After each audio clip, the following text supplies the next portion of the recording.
नमस्कार. Maths part first financial planning यामधील शेअरचा पुढील भाग आज आपण या ठिकाणी पाहणार आहोत. Brokerage and taxes on share trading. Brokerage दलाली, शेअर ब्रोकरेज शेअरवरची दलाली. ब्रोकरेज दलाली म्हणजे काय? We directly cannot got to the stock market and buy or sell shares only the registered members or organization agency of the stock market and can buy or sell on our behalf. These members are called share brokers. आपण शेअर्सची खरेदी किंवा विक्री खाजगी रीतीनं करू शकत नाही. ती बाजारातील जे अधिकृत व्यक्ती संस्था यांच्या मार्फतच त्या मार्केटमधील शेअरची खरेदी विक्री होते. त्या व्यक्तीला शेअर ब्रोकर्स दलाल असं आपण म्हणू. For catering the service of buying and selling of shares they charge some amount which is called brokerage. Brokerage is paid on the market value of the share. जी रक्कम खरेदी किंवा विक्री करताना बाजार भावावर ज्या दलाली आपण रक्कम देतो, जी रक्कम आपण देतो तिला दलाली म्हणायचं. खरेदी विक्री करत असताना जो ब्रोकर आहे, शेअर ब्रोकर, जी रक्कम घेतोय तिला आपण दलाली म्हणू. ही जी दलाली आहे ती शेअरची जी खरेदी आणि विक्री होण्याची जी किंमत आहे ही त्यावेळचा जो बाजार भाव आहे त्याच्यावरती ती अवलंबून आहे. Market value of the share त्यावेळची ॲट दॅट टाइम. हे आपण दोन प्रकारची उदाहरणानुसार सोडवू. एकच आहे जे 100 रुपयाचा शेअर्स आहे आणि तो 150 रुपये त्याचा बाजार भाव आहे आणि खरेदी करताना त्याला किती दलाली द्यावी लागेल, विक्री करताना किती दलाली द्यावी लागेल. समोर या ठिकाणी तुम्हाला एक्झाम्पल दिसतंय. Suppose if the face value of the share is ₹100 and market value is ₹150. Let the rate of brokerage be 0.5%. What amount should one pay for purchasing 100 share such shares? What amount should one receive after selling 100 such shares? म्हणजे हे जे shares आहेत खरेदी करताना आणि विक्री करताना किती रुपये दलाली द्यावी लागेल. जर त्यांची खरेदी करताना 100 रुपये, विक्री 150 रुपये त्यांचा बाजार भाव असेल तर दलाली किती द्यावी लागेल. At the time of buying shares, buying खरेदी करताना, at the time of buying sales. पहिला at the time of buying share. जेव्हा आपण ते शेअर्स खरेदी करतोय त्यावेळेला खरेदी करतानाचा आपण दलाली किती देणार? Being price 1 shares.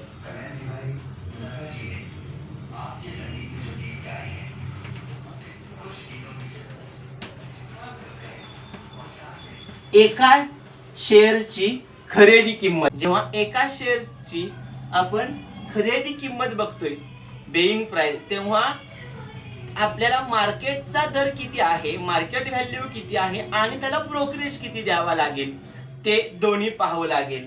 म्हणजे या ठिकाणी market value of 1 share plus brokerage. Market value 150 रुपये आहे आणि त्याच्यावरती ब्रोकरेज आपल्याला सांगितलंय 0.5%. म्हणजे मार्केट व्हॅल्यू 150 रुपये अधिक 150 रुपयेच्या 0.5% ब्रोकरेज. 150 रुपये मार्केट व्हॅल्यू प्लस 150च्या 0.5%, 150च्या 0.5%, 100. 5 दुने 10, 5 त्रिक 15, 3 5 15, 1.5 छेद 2. म्हणजे या ठिकाणी 15 0.75, या ठिकाणी 0.75 पैसे 150 रुपये आणि 0.75 पैसे हा एका शेअरचा आपल्याला ब्रोकरेज प्राइस आहे. म्हणजे 150 रुपये 75 पैसे इतका एका शेअर्सला खरेदी दर असणार आहे. असे त्यांनी 100 शेअर्स खरेदी केलेले आहेत. If someone purchase 100 shares, such shares, and the total cost of 100 shares is, therefore they purchase such 100 shares, therefore total amount is equal to 150.75 into 100 shares is equal to 15,075 rupees is the total amount of purchasing being the shares. Share खरेदी करताना आपल्याला एकूण 100 शेअर्सला 15,075 रुपये इतके द्यावे लागतील. दुसरी condition आपल्याला सांगितलेली आहे, शेअर्स विकत असतील तर त्यांना किती रुपये दलाली द्यावी लागेल. जर आपण खरेदी करताना 0.50 म्हणजे 0.5% इतके दलाली देतोय, तर विकतानाही तेवढेच द्यावे लागणार आहेत 0.5. तर बघूया, at the time of selling the shares, second, at the time of selling the shares, जर ते शेअर्स विकायचे तर किती रुपये दर येणार, तर त्याच पद्धतीनं selling price of share selling price of one share is equal to market value minus brokerage. विकताना ब्रोकरेज वजा करायची आणि शेअर खरेदी करताना ब्रोकरेज ऍड म्हणजे प्लस करायची. Therefore selling price of one share, एका शेअरची विक्री किंमत ही मार्केट व्हॅल्यू मधून ब्रोकरेज मायनस केल्यानंतर मिळणार. मार्केट व्हॅल्यू आहे त्याची 150 रुपये आणि ब्रोकरेज आपण देतोय 150 रुपयेच्या 0.5%.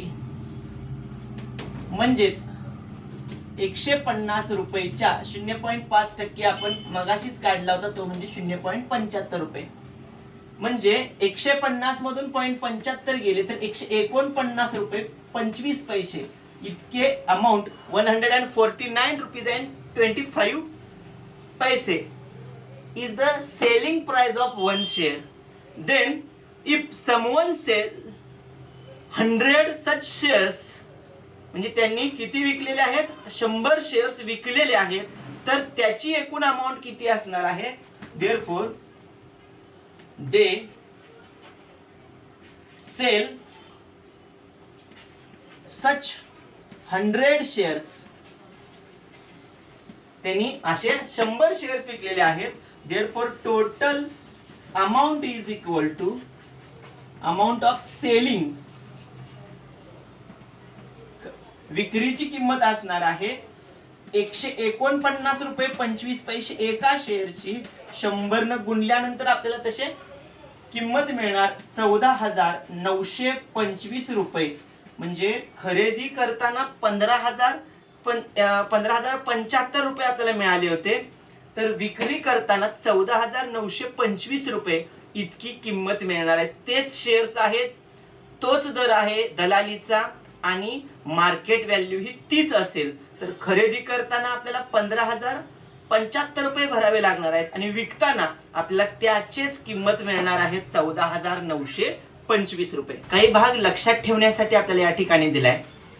Brokerage is always calculated on market value of shares, म्हणजे दलाली ही नेहमी बाजारभावाच्या किमतीवरच आकारले जाते. In the contract note of sale purchase of shares, price of one share is shown with brokerage and taxes. Share खरेदी विक्रीच्या विवरणात दलाली आणि कर हे धरूनच शेअरची खरेदी किंमत किंवा विक्री किंमत दोन्ही ठरवली जाते. याच्या अगोदर आपण 100 शेअर्स खरेदी आणि विक्री करताना जशा पद्धतीने 0.5% 0.5% ब्रोकरेज आपण ऍड आणि सबस्ट्रॅक्ट केला, तसंच प्रत्येक व्यवहारात या ठिकाणी जो बाजारभाव आहे त्यानुसार दलाली खरेदी करताना आणि विक्री करताना दोन्ही वेळेस दलाली पण द्यावी लागेल आणि कर पण द्यावे लागेल आणि त्यानुसारच या ठिकाणी शेअरची किंमत ठरलेली असेल. 2 प्रोजेक्ट आपल्याला करायला सांगितलेले आहेत. म्हणजे आपल्या आजूबाजूला जे कोण शेअरचे दलाल आहेत, सेवा देत आहेत, त्या व्यक्तींकडं किंवा त्या संस्था असतील तर संस्थांकडे जाऊन माहिती घ्यायची आहे आणि तिथं कशा पद्धतीनं कर आकारले जात आहेत, दलाली दिली किंवा घेतली जाते आणि आपल्याला या ठिकाणी टेक्स्टबुक मध्ये कशा पद्धतीने दलाली घेतली किंवा घेतली जाते किंवा दिली जाते या पद्धतीने सांगितलं जाते. दोघांची तुलना आपल्याला या ठिकाणी करायला सांगितलेला आहे. दुसरा एक प्रोजेक्ट उपक्रम सांगितलेला आहे. Obtain a statement of demat account and trading account, consult a share broker or elder in the house or use internet. Try to learn all the terms in the statement. Discuss with your friends in the class. वर्गामध्ये आपल्याला चर्चा करायला सांगितलेल्या या गोष्टीवरती आपण ती करायची आहे. कोणत्या गोष्टी तर डीमॅट अकाउंट, ट्रेडिंग खात्याचं विवरणपत्र, ह्यात कोणकोणत्या बाबींचा समावेश केला जातो, इन्क्लूड होत आहेत कोणकोणत्या गोष्टी, त्या आपल्याला त्या व्यक्तींकडून, जसं आपल्याला सांगितलंय की जे शेअरचे दलाल आहेत आजूबाजूचे त्यांच्याकडून माहिती घेतली तरी चालू शकते, किंवा सगळ्यात महत्वाचं आपल्या घरी जर असं कोण जर शेअर बद्दल खरेदी विक्री केली असेल, करत असेल, त्यांच्याशी तुम्ही चर्चा करू शकताय. जर घरामध्ये जर अशा कोण व्यक्ती नसतील तर आपण इंटरनेटशी संपर्क साधून म्हणजे नेटवरून आपण या पद्धतीची माहिती डीमॅट अकाउंट म्हणून, ट्रेडिंग अकाउंट असेल किंवा शेअरची ब्रोकरेज, टॅक्सेस याबद्दल नेटवर सर्चिंग करून आपल्याला आणखीन जादा माहिती आपण याद्वारे मिळवू शकतो. फॉर मोर इन्फॉर्मेशन मध्ये आपल्याला टॅक्स, ब्रोकरेज आणि शेअर्स या संदर्भात माहिती सांगितलेलं आहे. प्रत्येक शेअर दलाल हा सेबी या कायद्याअंतर्गत नोंदणीकृत असतो. 1992 सालचा कायदा आहे, त्यावर सेबीचे नियंत्रण असते. Every broker is a registered and governed on SEBI. SEBI means SEBI, Securities and Exchange Board of India. Securities and Exchange Board of India. Act 1992 1992 या पद्धतीने 1992 चा तो कायदा आहे. For keeping records of shares, bonds, mutual funds on one must have demat account, dematerialised account for sale and purchase of shares. Share brokers म्हणजे हे जे share brokers आहेत, शेअर्सला, बॉन्ड्सला, म्युच्युअल फंडांना ह्यांच्या नोंदणी ठेवण्यासाठी ते डीमॅट अकाउंट उघडलं जाते. खरेदी विक्रीचे व्यवहार जे आहेत, ट्रेडिंग खातं आहे, डिमॅटराइज्ड अकाउंट आहे, ह्या उघडल्यानंतर ते उघडणं अतिशय आवश्यक आहे आणि ते आपण बँकेत पण उघडू शकतो, शेअर दलालाकडे पण उघडता येतं. त्याच्यावरती त्याच्या नोंदी ठेवल्या जातात.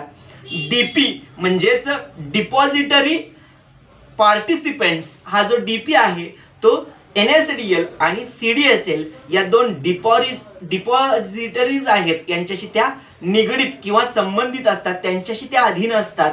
त्याचीच माहिती आपल्याला पुढे तेच सांगितलेलं आहे. They are non as A DP, depository participant. These DPs are under the control of 2 main depositories, namely NSDL and CDSL. Demat account is a same as a bank saving account where share bought and are created holding is given to the account holders with nominal charges when requested. म्हणजे ज्या पद्धतीने बँकेचं खातं असतं तसंच हे शेअरच्या संदर्भात डीपी अकाउंट असेल किंवा ट्रेडिंग अकाउंट चालतंय, बँकेमध्ये ते उघडलं जातं. बँकेत ज्या पद्धतीनं व्यवहार चालतो, अकाउंटवरती ज्या पद्धतीनं माहिती देवघेव केली जाते, त्या पद्धतीने त्या अकाउंट वरती सुद्धा माहिती आपल्याला मिळून जाते. Account are in electronic form, हे जे इलेक्ट्रॉनिक स्वरूपात असल्यामुळं याचा फायदा काय, saving account is to be linked with these two account so that the money can be transferred and when required. जेव्हा आपल्या साध्या सेव्हिंग बचत खात्याशी ते लिंक्ड असल्यामुळं आपल्या जो व्यवहार आहे आपला देवघेवीचा, तो त्याच्यावरती आपल्यावरती लक्ष ठेवता येतं. In the same way money gets credited when shares are sold. For opening these accounts share broker or bank representative gives guidance. म्हणजे ज्या पद्धतीनं आपण शेअर खरेदीच्या वेळी लागणारे पैसे गरजेनुसार ट्रेडिंग खात्यात वर्ग करता येऊ शकतात, तसं विक्री केल्यानंतर आपल्याला मिळालेले पैसे त्या खात्यात जमा सुद्धा करू शकतो आपण, कारण ते सेव्हिंग अकाउंटशी लिंक्ड असल्यामुळं. म्हणजे आपण खरेदी केले किंवा विकले तरी आपण त्या खात्यावरती त्याची देवघेव पाहू शकतो. ह्या संदर्भात जर आपल्याला माहिती हवी असेल तर ते शेअरचे दलाल आहेत, बँका आहेत, त्या इच्छुक व्यक्तींना, आपण इच्छुक असेल तर आपल्याला ते माहिती देतात किंवा आणखीन कोण इच्छुक असेल तर त्यांना तेही माहिती देतायत. जीएसटी ऑन ब्रोकरेज सर्व्हिस, दलालीवर जीएसटी म्हणजे गुड्स अँड सर्व्हिस टॅक्स कशा पद्धतीने आकारला जातोय तो आपल्याला बघायचा आहे. वस्तू आणि सेवा कर दलालीवरती कसा आकारला जातोय, कारण दलाली ही एक सेवा आहे आणि त्याच्यावरती 18% जीएसटी आकारला जातोय. Share brokers provide service, share broker शेअरचे जे दलाल आहेत ते सेवा पुरवत आहेत. For purchase and sale of shares for their client, त्यांचा जो ग्राहक येतोय त्या ग्राहकाला शेअर्स खरेदी करण्यासाठी आणि शेअर विक्री करण्यासाठी ते सेवा देत आहेत. These services are charged under GST. ते GST अंतर्गत येते. Rate of GST is 18% on brokerage. You can find the SASC, the brokerage service. आपल्याला त्या ब्रोकरेजचा सेवा शुल्क आकारण्यासाठी, जसं आपण जीएसटीचा जीएसटी नंबर आपल्याला शोधायला सांगितला होता, तसं सेवाचा सेवा शुल्क हा जो ब्रोकरेज सेवेचा SASC जो नंबर आहे तो आपल्याला शोधायला सांगितलेला आहे. नोट, याच्यापूर्वी आपण जीएसटी मध्ये SASC नंबर सेवेसाठी पाहिलाही होता, तोही आपण संदर्भासाठी पाहिला तरी चालू शकतोय. Note, for the safety of the investors there are other nominal charges besides GST on brokerage. There are security transaction tax, STT security transaction tax, SEBI ज्याला आपण मगाशी securities and exchange board of India असं नाव सांगितलं होतं. यानंतर stamp duty या प्रकारचे सुद्धा चार्जेस आकारले जातात. कोणकोणते?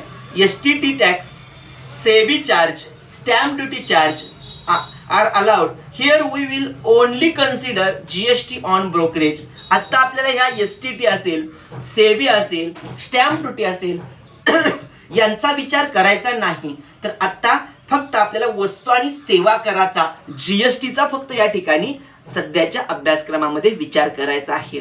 पाहूया यावर आधारित उदाहरणे. एक्झाम्पल नंबर 2 आपल्याला या ठिकाणी बघायचं आहे, जे यापूर्वी आपण एक्झाम्पल नंबर 1 पहिलं उदाहरण पाहिलं होतं त्याप्रमाणेच आहे, त्यावर आधारित आहे. As per example number 1, suppose a person has paid ₹15,075 for being 100 shares. म्हणजे त्यांनी 100 शेअर्स खरेदी केलेत आणि ₹15,075 पे केलेत. In that ₹75 is a brokerage. त्या ठिकाणी ₹75 त्यांनी ब्रोकरेज दलाली दिली होती. So the bear has to pay 18% GST on ₹75. त्या ठिकाणी बेअर म्हणजे खरेदी करताना 18% GST पे करायचा आहे, ₹75 दलालीवरती. Let us find the amount of GST he paid to the broker. म्हणजे दलालाला ते किती रुपये दलाली GST देणार आहेत. And prepare the contract note. आणि त्याचं एक विवरणपत्र तयार करायचं आहे. विवरणपत्राचा कोरा नमुना मी समोर तयार केलेला आहे. अगोदर आपण त्यांना लागणारा जीएसटी 18% किती होतोय तो पाहावा लागेल. मग तो अगोदर लिहूया. एक्झाम्पल समोर आहेच, त्यानुसार आपल्याला पुढे जायचं आहे. जीएसटी 18% सांगितलेला आहे. जीएसटी इज इक्वल टू 18% आहे. तो कोणाच्या, तर त्यांच्या आकारलेल्या ब्रोकरेजच्या ऑफ 75 रुपीज 75, म्हणजे 18%. 18/100 गुणिले 75, 25 त्रिक 75, 25 चौक 100, 18 त्रिक 54 रुपये, 18 त्रिक 54 छेद 4 बरोबर 4 एक्के 4, एकावर 4 14, 4 त्रिकुम 12, 12 आणि 2 14, 0, 4 पंचे 20, 13.5, म्हणजे जीएसटी या ठिकाणी 13.5 रुपये, म्हणजेच GST is equal to rupees 13.50. 13.5 रुपये त्यांना जीएसटी भरावा लागणार आहे. म्हणजे यामध्ये आपल्याला सांगितलंय कॉन्ट्रॅक्ट नोट विवरणपत्र विचारलेलं आहे. हे खरेदीचं विवरणपत्र आहे, बेईंग कॉन्ट्रॅक्ट नोट आहे. त्यामुळं जे शेअर्स खरेदी करायचे त्याच्या पुढे इन ब्रॅकेट बी लिहावं लागणार आहे आपल्याला. उदाहरणार्थ नंबर ऑफ शेअर्स, किती शेअर्स आहेत, तर 100 शेअर्स आहेत. खरेदी केलेत का विकलेत, बेईंग ऑर सेलिंग, बेईंग आहे, त्यामुळे इन ब्रॅकेट बी लिहायचं आहे. इथं आपल्याला लिहायचं आहे for the above share trading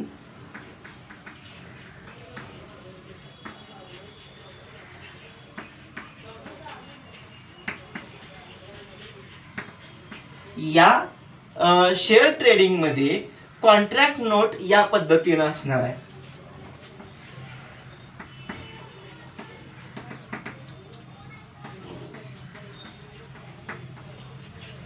या पद्धतीने कॉन्ट्रॅक्ट नोट आपल्याला दिसते. त्यामध्ये मार्केट व्हॅल्यू 100 रुपये फेस व्हॅल्यू, मार्केट व्हॅल्यू 150 रुपये 150 रुपीज आहे. टोटल प्राइस त्यांना द्यावी लागणार आहे 100 शेअर साठी 150 गुणिले 100 15,000 रुपीज, म्हणजे या पद्धतीने 15,000 रुपये ते पे करणार आहेत. ब्रोकरेज आहे 0.5%, त्याच्यावरती आपण 75 रुपये ब्रोकरेज देणार आहेत. तो या पद्धतीने इथे लिहिणार आहे आपण. नंतर सीजीएसटी किती होईल आणि एसजीएसटी किती होईल हे आपल्याला विचारलेलं आहे. केंद्राचा याच्या निम्मा म्हणजे एकूण 9%, म्हणजे 75 रुपयाच्या 9%, 9/100, 25 त्रिक 75, 25 चौक 100, 9 त्रिक 27/4, 6 रुपये 75 पैसे, म्हणजे याच्या निम्मा. केंद्राचा तेवढाच, राज्याचा पण तेवढाच, 6 रुपये 75 पैसे.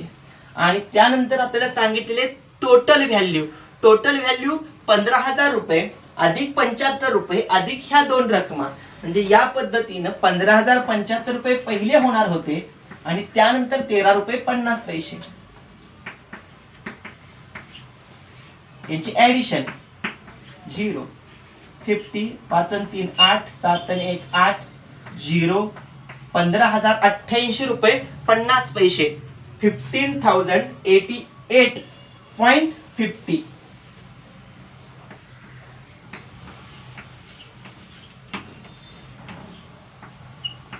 या पद्धतीनं 15,088 रुपये 50 पैसे इतकी टोटल व्हॅल्यू त्यांना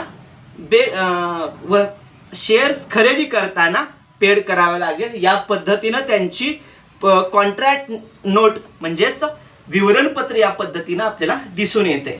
example number 3, see in the text board. Bashir Khan purchased 100 shares of market value ₹40. Brokerage paid at the rate of 0.5% and rate of GST on brokerage is 18%. Find the total amount he paid for the share purchased.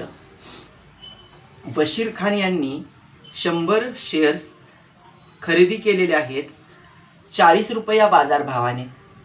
दलालीचा दर आहे 0.5% आणि दलालीवर वस्तू सेवा कराचा दर आहे 18%. तर त्यांना 100 शेअर्ससाठी एकूण किती खर्च करावा लागेल, म्हणजे शेअरचा बाजार भाव, मार्केट व्हॅल्यू, आणखीन त्याच्यावर आकारणारा ब्रोकरेज दलाली अधिक त्यावर ब्रोकरेजवर आकारलेला GST 18%, या तिघांची एकत्रित बेरीज म्हणजे त्यांना द्यावा लागणारी amount.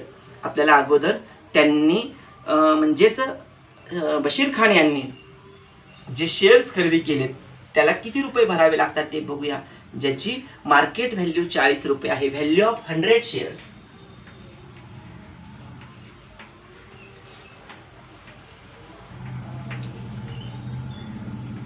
Is equal to 40 into 100 म्हणजे मार्केट व्हॅल्यू गुणिले नंबर ऑफ शेअर्स ₹4000 म्हणजे त्यांना 4000 रुपये इतके शेअर्सला रक्कम लागणार आहे. मग त्यात ब्रोकरेज आणखीन त्याच्यानुसार त्या ब्रोकरेजवरती GST. ब्रोकरेज पर शेअर, एका शेअरचा ब्रोकरेज काढूया.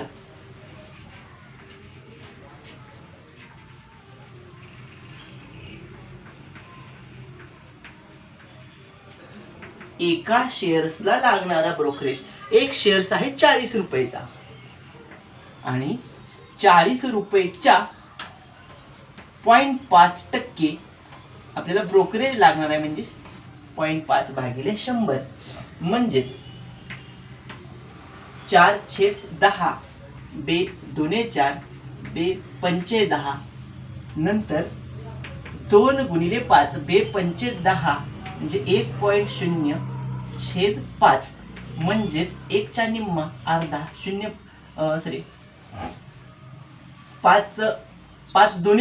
0.2 इतकी किंमत येणार आहे. 0.2 म्हणजेच किती तर 0.20 पैसे rupees 0.20 rupees brokerage per share. 0.20 पैसे इतके ब्रोकरेज एका शेअर्सला असणार आहे. असे त्यांनी किती शेअर्स खरेदी केलेत तर एकूण शेअर्स खरेदी केले आहेत 100. मग एका शेअरची अगोदर कॉस्ट किती होते बघूया ब्रोकरेज सहित. Cost of 1 share market value plus brokerage.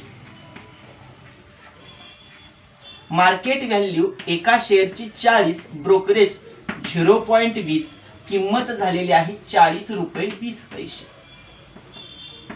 या पद्धतीने 40 रुपये 20 पैसे इतकी एका शेअरची कॉस्ट किंमत ठरणार आहे. तर 100 शेअर्सला किती रुपये लागतील. कॉस्ट ऑफ 100 शेअर्स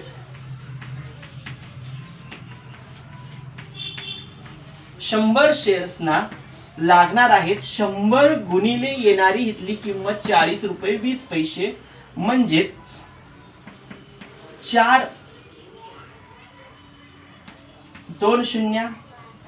4020 रुपये इतकी किंमत येणार आहे रुपीज.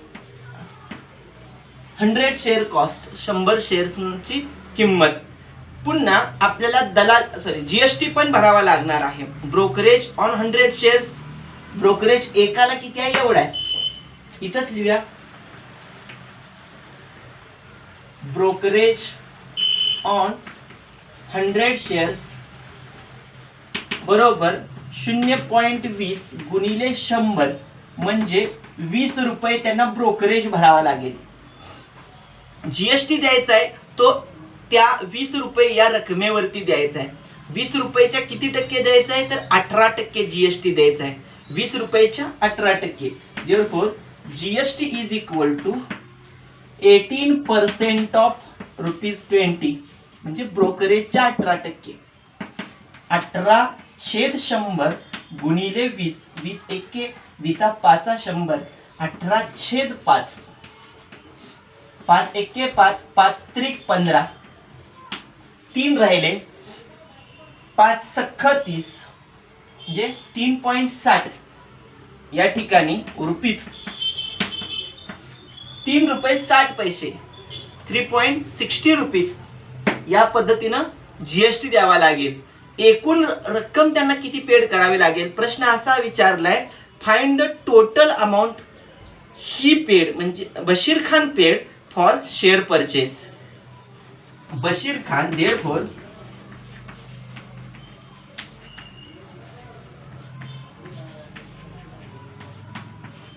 बशीर खान किती पेड करतील तर एकूण त्यांनी 4020 रुपयाची कॉस्ट अधिक 3 रुपये 60 पैसे.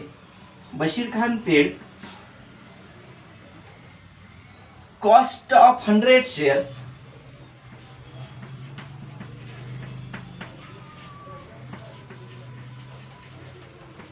प्लस जीएसटी म्हणजे 4020 रुपये अधिक 3 रुपये 60 पैसे म्हणजेच 4023 रुपये 60 पैसे इतकी अमाऊंट ते काय करणार आहे पेड करणार आहे. Therefore Bashir Khan paid 4023 rupees 60 पैसे पेड फॉर 100 शेअर्स.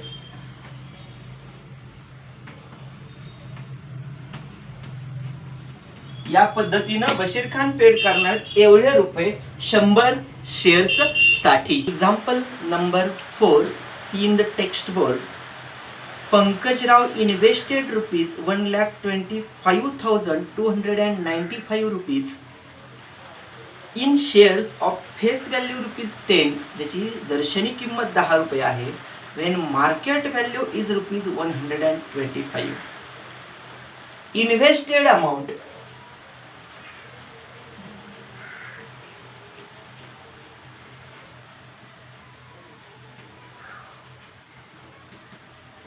रुपीज 1,25,295 ज्याची फेस व्हॅल्यू आहे रुपीज 10 ज्याची मार्केट व्हॅल्यू आहे रुपीज 125 ज्याची बाजारभावाची किंमत 125 रुपये आहे. पुढे काय सांगितलेले आहे रेट ऑफ ब्रोकरेज 0.2%. ब्रोकरेज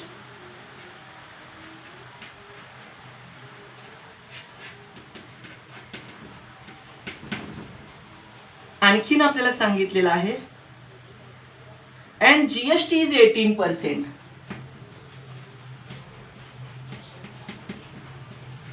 18% दराने त्यांनी जीएसटी दिलेली आहे. पुढं then find how many shares were purchased. त्यांनी किती शेअर्स खरेदी केले. The amount of brokerage paid त्यांनी किती अमाऊंट पेड केली and GST paid for the trading. या व्यवहारामध्ये त्यांनी वस्तू सेवा कर किती रुपये भरला. गुंतवणूक आहे 1,25,295 रुपये. बाजारभाव 125 रुपये दर्शनी किमतीवरचा. 0.2% दलाली. 18% जीएसटी. अगोदर आपल्याला दलाली काढावी लागेल आणि त्या दलालीवर पुन्हा जीएसटी काढावी लागेल. मग जी एकूण अमाऊंट एका शेअर्सची होते मग त्यानुसार आपल्याला एकूण अमाऊंट त्या इन्व्हेस्टेड अमाऊंट यांचं भागाकार करावा लागेल. डिवायडेशन करावं लागेल म्हणजे नंबर ऑफ शेअर्स आपल्याला मिळतील. पाहूया अगोदर दलाली किती दिली. ब्रोकरेज ऑफ 1 शेअर एका शेअरवरची म्हणजे 100 मार्केट व्हॅल्यूच्या 0.2% म्हणजे 125 रुपयेच्या 0.2%. 25 चोक 100. 25 पाचा 1,200. 5 दुने 10 म्हणजे 1.0/4. 25 चोक 100 सॉरी म्हणजे 0.25 इतकी अमाऊंट आपल्याला काय मिळणार आहे ब्रोकरेजची मिळणार आहे 0.25 रुपये. मग ही जी एका शेअर्सची ब्रोकरेज आहे आपल्याला पुढे आणखीन विचारले दलालीवर त्यांना 18% जीएसटी भरावा लागणार आहे. 0.25 रुपयेच्या 18% GST. GST on 1 share is equal to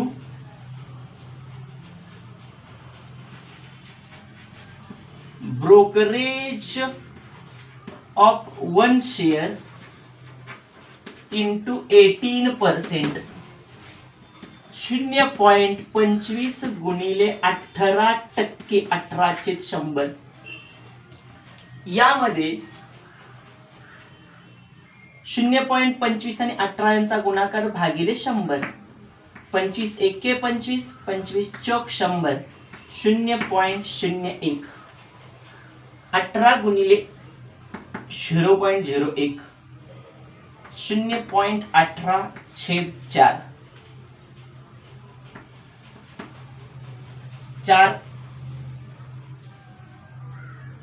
4 चौक 16, म्हणजे इथं 0.4 आला.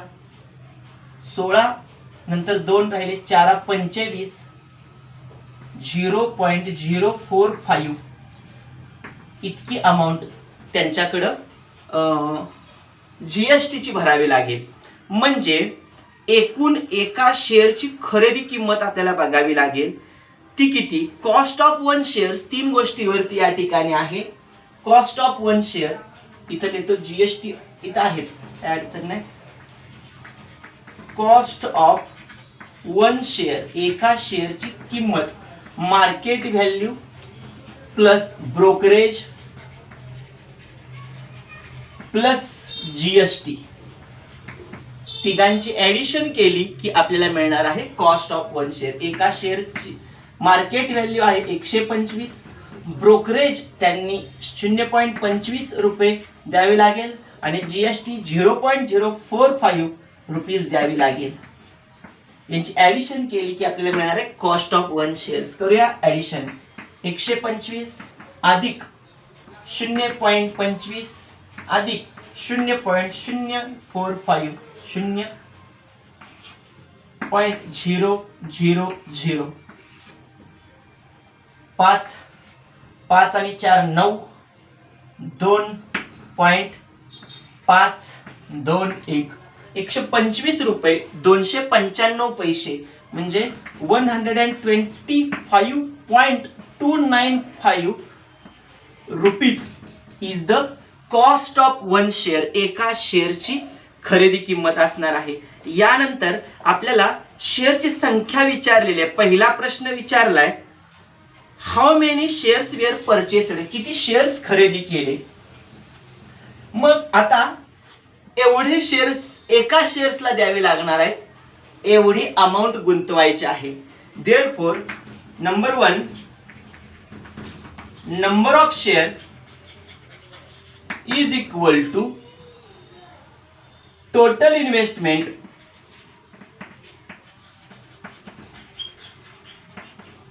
upon cost of 1 share.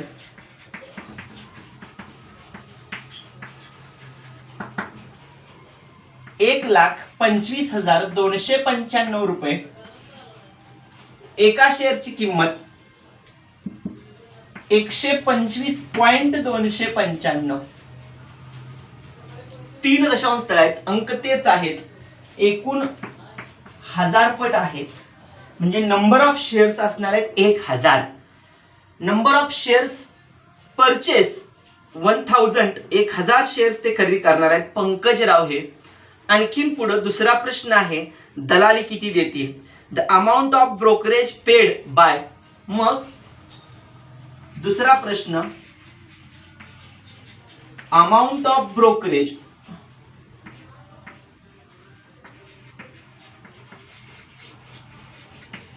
Of 1000 shares.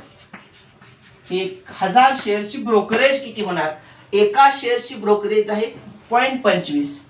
1000 गुणिले 0.25 म्हणजे 250 रुपये त्यांना ब्रोकरेज द्यावी लागेल.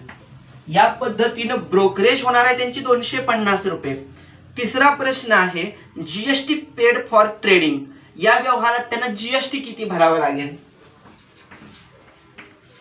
Total GST of 1000 shares.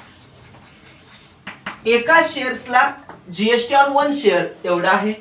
1000 shares गुणिले एका शेअरचा ब्रोकरेज एवढा म्हणजेच 1 2 3 1 2 3 45 रुपये इतका जीएसटी त्यांना भरावा लागेल. 3 गोष्टी विचारल्या होत्या. किती शेअर्स घेतील? 1000 शेअर्स घेतील. किती अमाऊंट ब्रोकरेजची भरावी लागेल? 250 रुपये. आणि किती जीएसटी त्यांना एकूण भरावा लागेल? तर एकूण जीएसटी 45 रुपये इतका मिस्टर पंकज राव यांना भरावा लागेल. Last solved example see in the text board. Nalinitai invested ₹6,024 in the shares of face values ₹10 when the market value was ₹60. Nalinitai यांनी 10 रुपये दर्शनी किमतीच्या शेअरचा जो बाजारभाव 60 रुपये होता तेव्हा she sold all shares at market value ₹50 after taking 60% dividend. जेव्हा त्यांनी काय केलं त्यावर 60% लाभांश मिळाल्यानंतर 10 रुपयाचे शेअर्स 60 रुपये या मार्केट व्हॅल्यू प्रमाणे त्यांनी घेतले होते. 6024 रुपये गुंतवले होते. नंतर 60% त्यांना डिव्हिडंड मिळाला.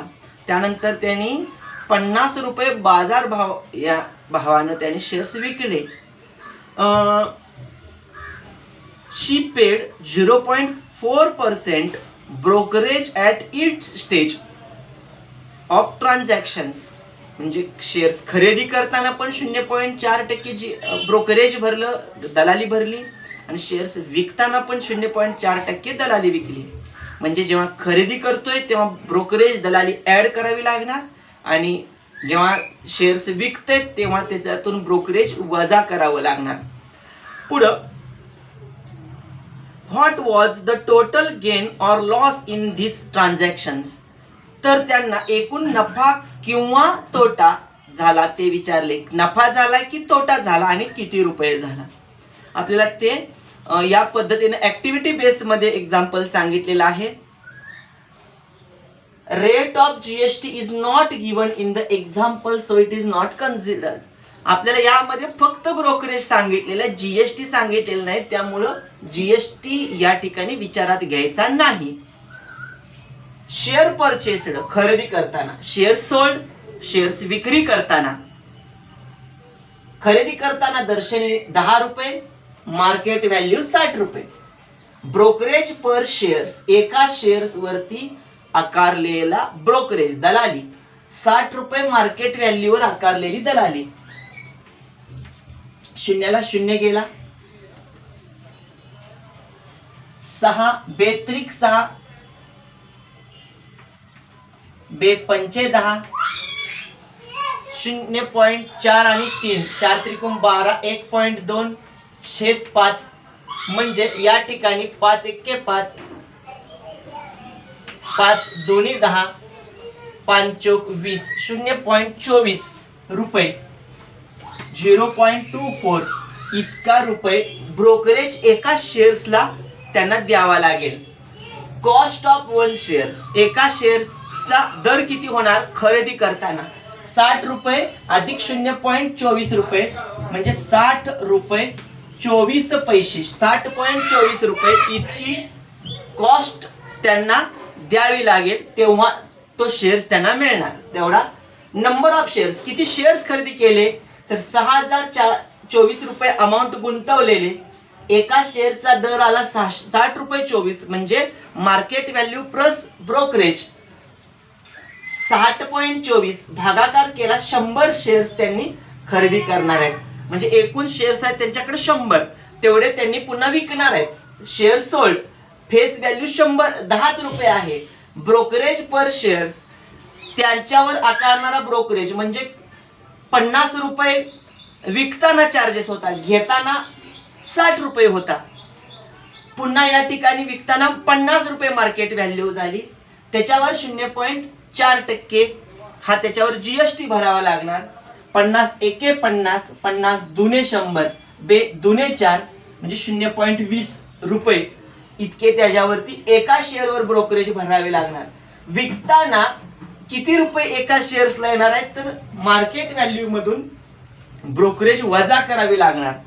20 पैसे वजा केले तर 49 रुपये 80 पैसे 49.80 रुपये इतके सेलिंग प्राइस मिळणार आहेत पर शेअर्स. एका शेअरचे सेलिंग प्राइस ऑफ 100 शेअर्स, 100 शेअरची विक्री किंमत किती होणार? एका शेअरची किंमत गुणिले 100. या पद्धतीनं 4,980 रुपये त्यांना विक्री किंमत मिळणार आहे. डिव्हिडंड पर शेअर्स, डिव्हिडंड एका शेअर्सला किती मिळणार आहे? 60%. दर्शनी किमतीवर हा नेहमी लाभांश मिळत असतो. 10 रुपये दर्शनी किमतीच्या 60%, 6 रुपये एका शेअर्सला. असे किती शेअर्स आहेत? 100 शेअर्स वरती 6 गुणिले 100, 600 रुपये त्यांना डिव्हिडंड लाभांश मिळणार आहे. नलिनीताई इन्कम, नलिनीताईंचं उत्पन्न किती झालं? तर नलिनीताई यांचं उत्पन्न असणार आहे जेवढे त्यांचा सेलिंग प्राइस झालेला आहे 100 शेअरचा 4,980 रुपये, आणखीन मिळालेला लाभांश 600 रुपये, यांची बेरीज केली 0 0 0 8 8 8 9 आणि 6 15, हातच्या गेला 1 4 आणि 1 5, 5,580 रुपीज इज द नलिनीताईज इन्कम. सम इन्व्हेस्टेड, एकूण गुंतवणूक किती केलेली आहे? तर 6,024 रुपये. इथं त्यांनी कॉस्ट ऑफ शेअर सोल्ड 6,024 रुपये आपण काढली होती इथे किंमत. 60 रुपये 24 पैसे एकाची, 6,024 रुपये सगळ्या शेअर्सची. तर सम इन्व्हेस्टेड 6,024 रुपये, एकूण गुंतवणूक 6,024 रुपीज. लॉस होणार आहेत कारण का? गुंतवणूक केली 6,024 रुपये, मिळाले 5,050 रुपये, म्हणजे गुंतवणूक केलेल्यापेक्षा कमी रक्कम मिळालेली आहे, म्हणजे या ठिकाणी तोटा, लॉस झालेला आहे. 6,024 मायनस 5,580 रुपीज. या पद्धतीने यांची वजाबाकी एवढीच होणार आहे. 4 4 वजा 0 4, 2तून 8 जात नाहीत, 12तून 8 गेले 4, 6 10तनं 6 गेले 4 आणि 5 नाही 7 इथला 6 गेला 0. 444 रुपये हे त्यांना तोटा सहन करावा लागणार आहे. म्हणजे नलिनीताई यांनी शेअर्स खरेदी केले तेव्हा एवढे रक्कम गुंतवले, शेअर्स विकले तेव्हा त्यांना एवढी रक्कम मिळाली. तफावत मध्ये मिळालेली रक्कम कमी असल्यामुळं त्यांना तोटा होणार आहे. खरेदी आणि विक्री यांच्या तफावती इतका, म्हणजे 444 रुपये, 444 रुपीज लॉस द नलिनीताई. या पद्धतीने आपण सोडवलेली एक्झाम्पल या ठिकाणी पूर्ण केलेली आहेत. यानंतर म्युच्युअल फंड आणि त्यावर काही माहिती उदाहरणं आहेत ते आपण पुढील व्हिडिओमध्ये पाहूया. भेटूया पुढील व्हिडिओमध्ये. धन्यवाद.